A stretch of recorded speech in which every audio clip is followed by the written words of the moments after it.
അങ്ങനെ ദേ നമ്മൾ കണ്ണടച്ച് തുറക്കുമ്പോഴേക്കും വലിയ പെരുന്നാളും ഇങ്ങ് എത്തിയില്ലേ. അപ്പൊ ഇത്തവണത്തെ പെരുന്നാളിന് എന്ത് സ്പെഷ്യൽ ഉണ്ടാക്കുന്ന കൺഫ്യൂഷൻ അടിച്ച് നിൽക്കുന്നവരുണ്ടെങ്കിലേ ഈ വീഡിയോ ഇപ്പൊ തന്നെ ഒന്ന് സേവ് ചെയ്ത് വെച്ചോളൂട്ടാ. ഇന്ന് ഞാൻ ബക്രീദ് സ്പെഷ്യൽ പർദീസ ചിക്കൻ ആണ് ഉണ്ടാക്കുന്നത്. വളരെ സിമ്പിൾ ആണ് ഉണ്ടാക്കാനായിട്ട്, അടിപൊളി ടേസ്റ്റ് ആണ് കേട്ടാ. ഇതിനായിട്ട് ഞാനിവിടെ ഒരു ഫുൾ ചിക്കൻ എടുത്തിട്ട് ഫോർക്ക് കൊണ്ട് ഇതുപോലെ ഒന്ന് കുത്തി കൊടുക്കുന്നുണ്ട്. ഇനി നമുക്ക് ഒരു പാത്രത്തിലേക്ക് ഇഞ്ചി വെളുത്തുള്ളി ചതച്ചത്, അരിഞ്ഞു വെച്ചിരിക്കുന്ന ക്യാപ്സിക്കം, പച്ചമുളക്, മല്ലിയില, ആവശ്യത്തിനുള്ള മസാലപ്പൊടികൾ, പിന്നെ മാഗിയുടെ ചിക്കൻ ക്യൂബ്സ് 2 എണ്ണം ഇത്രയും ചേർത്ത് കൊടുക്കാം.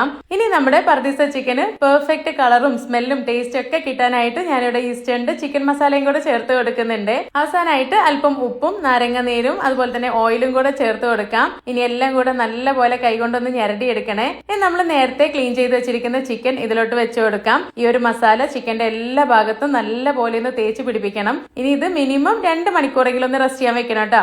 ഓവർനൈറ്റ് വെക്കുകയാണെങ്കിൽ അത്രയും നല്ലത്. ഇനി നമുക്കിത് സ്റ്റൗവിൽ വെച്ച് കുക്ക് ചെയ്തെടുക്കാം. ഏകദേശം ഒരു 40 മിനിറ്റോളം എടുക്കും കേട്ടോ അത് കുക്കായി വരാനായിട്ട്. അപ്പൊ ഇടയ്ക്കിടയ്ക്ക് തിരിച്ചും മറിച്ചും ഒക്കെ ഇട്ട് കൊടുക്കുക. മസാല ഈ ചിക്കന്റെ എല്ലാ ഭാഗത്തേക്കൊന്ന് ഇടയ്ക്കിടയ്ക്ക് ഒഴിച്ചു കൊടുത്തേക്കണേ. അവസാനമായിട്ട് കുറച്ച് കാഷ്യൂ പേസ്റ്റും കൂടെ ചേർത്ത് ഒരു 5 മിനിറ്റോടെ നന്നായിട്ടൊന്ന് കുറുക്കിയെടുക്കാം. അപ്പൊ ഇത്രയേ ഉള്ളൂ. അടിപൊളി ടേസ്റ്റിലുള്ള പർദീസ ചിക്കൻ ഇവിടെ റെഡി ആയിട്ടുണ്ട്. വീഡിയോ ഇഷ്ടപ്പെട്ടിട്ടുണ്ടെങ്കിൽ എല്ലാവർക്കും ഒന്ന് ഷെയർ ചെയ്ത് കൊടുത്തേക്കണേ. താങ്ക്